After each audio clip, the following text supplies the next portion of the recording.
Hi, hello everyone. Welcome to my channel. நம்ம இப்போ இந்த வீடியோல என்ன பார்க்க போறோம் அப்படின்னா, இப்போ வந்து முக்கிய தலைவர்கள் எல்லாமே பேசி இந்தியால ஆன்லைன் மணி கேம்ஸ் எல்லாமே ஸ்டாப் பண்ணிருக்காங்க. இத பத்தின டீடைல்ஸ் தான் நம்ம இந்த வீடியோல பார்க்க போறோம். அதனால இந்த வீடியோவை நீங்க கடைசி வரைக்கும் ஸ்கிப் பண்ணாம பாருங்க. இது போல இன்ட்ரஸ்டிங்கான நிறைய வீடியோஸ் நீங்க தெரிஞ்சுக்கணும் அப்படின்னா, மறக்காம நம்ம சேனலை சப்ஸ்கிரைப் பண்ணிட்டு பக்கத்துல இருக்கக்கூடிய பெல் ஐகானை கிளிக் பண்ணி ஆல் செட் பண்ணிக்கோங்க. அப்பதான் நான் போடக்கூடிய புதிய அப்டேட்ஸ் எல்லாமே உங்களுக்கு உடனுக்குடன் நோட்டிபிகேஷனா வந்து சேரும். ஓகே, இப்போ வாங்க வீடியோக்குள்ள போகலாம்.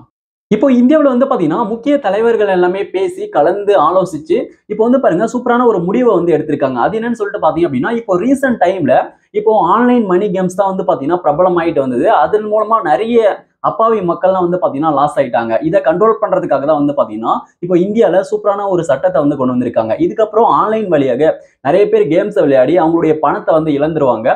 இப்போ அந்த தவறுகள் வந்து பார்த்தீங்கன்னா எதுவுமே நடக்காது. அதுக்காக தான் வந்து பார்த்தீங்கன்னா இப்படி ஒரு சட்டத்தை வந்து கொண்டு வந்திருக்காங்க. இது எப்போ கொண்டு வந்தாங்கன்னு சொல்லிட்டு பார்த்தீங்க அப்படின்னா ஆகஸ்ட் 22, 2025 தான் கொண்டு வந்திருக்காங்க.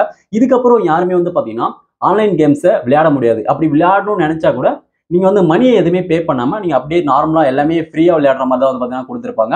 இப்போ ரீசெண்டா நீங்க வந்து ஆன்லைன் கேம்ஸ் விளையாடக்கூடிய பர்சனா இருக்கீங்க அப்படின்னா நீங்க யூஸ் பண்ணக்கூடிய ஆன்லைன் கேம்ஸ் ரம்மி சர்க்கிளா இருக்கட்டும் அல்லது ட்ரீம் 11 இருக்கட்டும், இது போல இன்னும் நிறைய முக்கிய ஆன்லைன் கேம்ஸ்லாம் வந்து பார்த்தீங்கன்னா இருக்கு. இதுல கண்டிப்பா நீங்க வந்து விளையாடி இருப்பீங்க.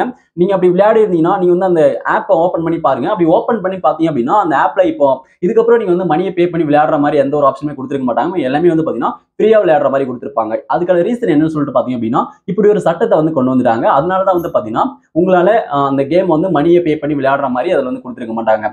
இது போல ஆன்லைன் கேம்ஸை விளையாடி 45 கோடி மக்களோட மணி வந்து லாஸ் ஆயிருக்கு. அது 20,000 கோடி வரைக்கும் வந்து பாத்தீங்கன்னா பணத்தை வந்து லாஸ் பண்ணிருக்காங்க. இது போல ஆன்லைன் கேம்ஸ் வந்து விளையாடி. இப்போ நீங்க வந்து இதுக்கு முன்னாடி ஸ்கில்ஸ் அடிப்படையில நீங்க வந்து ஒரு சில கேம்ஸ் விளையாடி இருப்பீங்க. நீங்க வந்து பணத்தை கட்டி அப்படி விளையாடின கேம்ஸும் வந்து பாத்தீங்கன்னா இப்போ வந்து தடைப்பட்டிருக்கு. அந்த கேம்ஸ்லயும் வந்து பாத்தீங்கன்னா இப்போ எல்லாமே வந்து பாத்தீங்கன்னா ஃப்ரீயா வந்து விளையாடுற மாதிரி கொடுத்துட்டாங்க. இதுக்கப்புறம் நீங்க வந்து அந்த கேம்ஸ்லயும் நீங்க வந்து பணத்தை செலுத்தி விளையாட முடியாது. அதுக்கான சட்டத்தை வந்து பாத்தீங்கன்னா அதிகாரப்பூர்வமா வந்து கொண்டு வந்துட்டாங்க. ஓகே, இப்போ அதனால இது போல ஆன்லைன் மணி கேம்ஸ் யாருமே வந்து அட்வர்டைஸ்மெண்ட் பண்ணக்கூடாது, ஊக்குவிக்க கூடாதுன்னு சொல்லிட்டு இப்போ அதிகாரப்பூர்வமா வந்து சொல்லிட்டாங்க. இதையும் மீறி யாராவது இந்த ஆன்லைன் கேம்ஸ் அவங்க வந்து ஊக்குவிக்கிறாங்க அப்படின்னு சொல்லிட்டு வச்சுக்கோங்க. அதாவது ஆன்லைன் மணி கேம்ஸை ஆப்ரேட் பண்றவங்களா இருக்கட்டும் அல்லது அதை அட்வர்டைஸ் பண்றவங்களா இருக்கட்டும், அவங்களுக்குலாம் வந்து பாத்தீங்கன்னா தண்டனைகள் வழங்கப்படும் சொல்லிட்டு அவங்க வந்து சொல்லியிருக்காங்க. இப்போ உதாரணத்துக்கு சொல்லணும் அப்படின்னா ஒரு ஆன்லைன் கேமை வந்து ஆப்ரேட் பண்றாங்கன்னு சொல்லிட்டு வச்சுக்கோங்க. அவங்களுக்கு வந்து 3 ஆண்டுகள் சிறை தண்டனையும் அதுக்கப்புறம் 1 கோடி ரூபாய் வரைக்கும் வந்து பாத்தீங்கன்னா உங்களுக்கு வந்து அபராதம் விதிக்கப்படும் சொல்லிட்டு சொல்லியிருக்காங்க.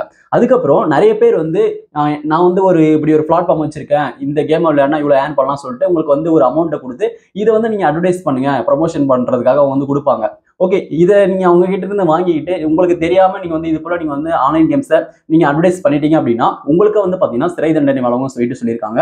உங்களுக்கு வந்து அட்வர்டைஸ் பண்றீங்க அப்படின்னா உங்களுக்கு வந்து 3 ஆண்டுகள் சிறை தண்டனை வழங்குவாங்க. அதுக்கப்புறம் 50 லட்சம் வரைக்கும் வந்து பாத்தீங்கன்னா உங்களுக்கு வந்து ஃபைன் வந்து போடுவாங்க, அபராதம் வந்து பாத்தீங்கன்னா போடுவாங்க. இது வந்து ஒரு டைம் தான். இதை வந்து நீங்க மீறி பண்ணிக்கிட்டே இருக்கீங்க அப்படின்னா அதுக்கான குற்றங்களுக்கான தண்டனைகளும் அதிகபட்சமா போய்கிட்டே இருக்குன்னு சொல்லிட்டு அவங்க வந்து சொல்லியிருக்காங்க. அதனால நீங்க வந்து ஒரு யூடியூபரா இருந்தாலும் சரி அல்லது நீங்க வந்து ப்ரொமோஷன் பண்றவங்களா இருந்தாலும் சரி அல்லது அட்வர்டைசிங் பண்றவங்களா இருந்தாலும் சரி, நீங்க வந்து இதுக்கப்புறம் இந்த தவறை பண்ணீங்க அப்படின்னா உங்களுக்கும் அதுக்கான தண்டனை வந்து கிடைக்கும். அதுக்காக தான் வந்து பாத்தீங்கன்னா நான் இந்த வீடியோ மேக் பண்ணியிருக்கேன். இப்போ இப்படி ஒரு சட்டத்தை கொண்டு வந்ததுனால யாருக்கு அதிகமான லாஸ்ன்னு சொல்லிட்டு பாத்தீங்க அப்படின்னா இப்போ இந்த ஆன்லைன் கேமிங் நிறுவனங்களுக்கு தான் வந்து பாத்தீங்கன்னா அதிகமான லாஸ். ஏன்னா அவங்க தான் வந்து பாத்தீங்கன்னா அந்த கம்பெனில நிறைய ஒர்க்கர்ஸ் எல்லாம் வச்சு வேலை வந்து பாத்துக்கிட்டு இருப்பாங்க. அவங்களுக்கு எல்லாமே வந்து பாத்தீங்கன்னா அந்த வேலை நிறுத்தப்படும். இதனால வந்து பாத்தீங்கன்னா அவங்களுக்கு தான் வந்து பாத்தீங்கன்னா லாஸ். பட் இருந்தாலும் அவங்க பண்றது சரியில்லை. அதனால வந்து பாத்தீங்கன்னா எல்லாமே கலந்து பேசி இப்படி ஒரு சட்டத்தை வந்து கொண்டு வந்திருக்காங்க. இதனால அப்பாவி மக்களோட அந்த மணி தான் வந்து பாத்தீங்கன்னா லாஸ் ஆகுது. நிறைய பேர் அந்த கேமை எப்படி ரன் பண்றது தெரியாம அது வந்து ஒரு கேம்ப்ளைன் மாதிரி வந்து பாத்தீங்கன்னா அவங்களுடைய பணத்தை வந்து இழந்துடுறாங்க. பட் இதுதான் வந்து பாத்தீங்கன்னா ஒரு சரியான ஒரு விஷயம். இப்போ அதுக்கேற்ற ஒரு நல்ல சட்டத்தை வந்து கொண்டு வந்திருக்காங்க. ஓகே, இது வந்து கரெக்டா இல்லையான்னு சொல்லிட்டு மறக்காம எனக்கு கீழே கமெண்ட்ல சொல்லுங்க. என்னை பொறுத்தளவுக்கு வந்து பாத்தீங்கன்னா இப்படி ஒரு சட்டத்தை கொண்டு வந்தது வந்து பாத்தீங்கன்னா சரிதான். இந்தியா கவர்மெண்ட் வந்து இது போல அந்த ஆன்லைன் கேம்ஸ் எல்லாமே ஸ்டாப் பண்ணிட்டு அதுக்கப்புறம் அவங்க என்ன சொல்லியிருக்காங்க அப்படின்னா நாங்களாவே வந்து ஒரு சில கேம்ஸ் எல்லாமே அதுக்கப்புறம் நாங்க வந்து லான்ச் பண்ண போறோம். இது எல்லாமே எல்லாத்தையும் மோட்டிவேட் பண்ற மாதிரி இருக்கும். இது வந்து மணி சார்ந்து இருக்காது, அதாவது மணியே பே பண்ணி விளையாடுற மாதிரி இருக்காது. இப்போ ஒரு சில்ட்ரன்ஸ் விளையாடுறாங்க அப்படின்னா அவங்களுக்கு ஏற்ற மாதிரி அவங்களுடைய எஜுகேஷனை மேம்படுத்துற மாதிரி வந்து பாத்தீங்கன்னா நாங்க வந்து கேம்ஸ் வந்து நாங்க கொண்டு வருவோம்.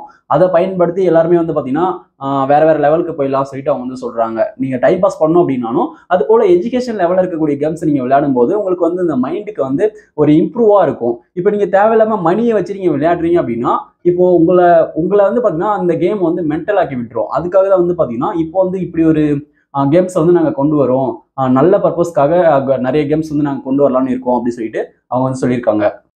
ஓகே, இப்போ நீங்க இந்த வீடியோ மூலமா நீங்க என்ன தெரிஞ்சுக்கிறீங்க அப்படின்னா, நீங்க வந்து ஒரு ப்ரமோஷன் பண்றவங்களா இருக்கட்டும், அல்லது அட்வர்டைஸரா இருக்கட்டும், அல்லது யூடியூபரா இருக்கட்டும், இதுக்கப்புறம் நீங்க வந்து இந்த ஆன்லைன் கேமிங்ஸ நீங்க வந்து ப்ரமோட் பண்ற மாரி எந்த ஒரு கன்டென்ட்டும் நீங்க வந்து நீங்க வெளிய வந்து பப்ளிஷ் வந்து பண்ணாதீங்க. ஓகே, இந்த வீடியோ உங்களுக்கு பயனுள்ளதா இருந்திருக்கும் அப்படின்னு நினைக்கிறேன். இந்த வீடியோ உங்களுக்கு யூஸ்ஃபுல்லா இருந்தா இந்த வீடியோக்கு மறக்காம லைக் பண்ணுங்க. Thank you friends.